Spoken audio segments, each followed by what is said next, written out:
Getaran gempa tektonik 7,5 magnitudo di Maluku terasa hingga ke negara Australia.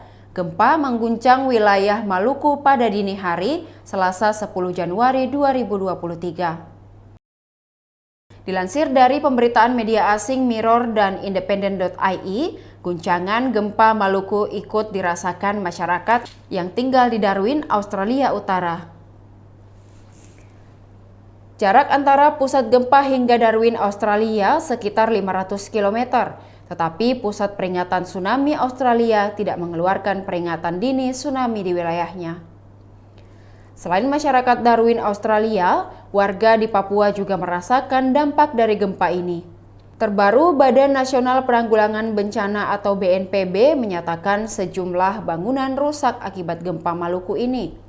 Bangunan rusak parah akibat gempa tersebut terdapat di Desa Watuwei, Kecamatan Dawelor Dawera, Maluku Barat Daya, kata PLT Kapus Datinkom BNPB Abdul Muhari melalui keterangan tertulis pada Selasa 10 Januari 2023. Dari foto yang dirilis BNPB tampak tembok-tembok bangunan roboh di wilayah Watuwei.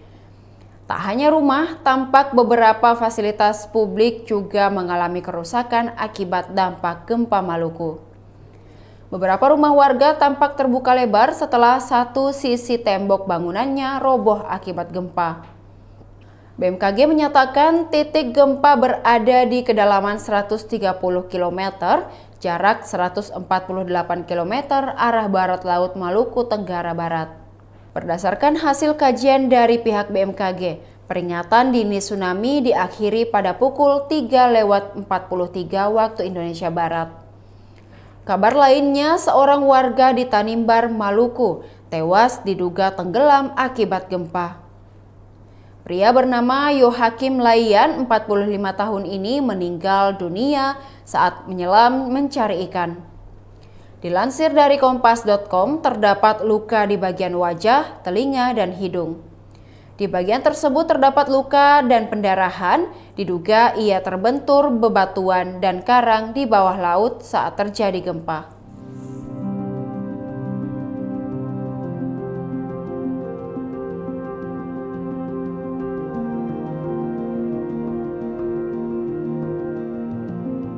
Demikian Tribun Hot News kali ini, saksikan berita lainnya hanya di kanal YouTube dan Facebook Tribun Timur. Terima kasih sudah nonton, jangan lupa like, subscribe, dan share ya!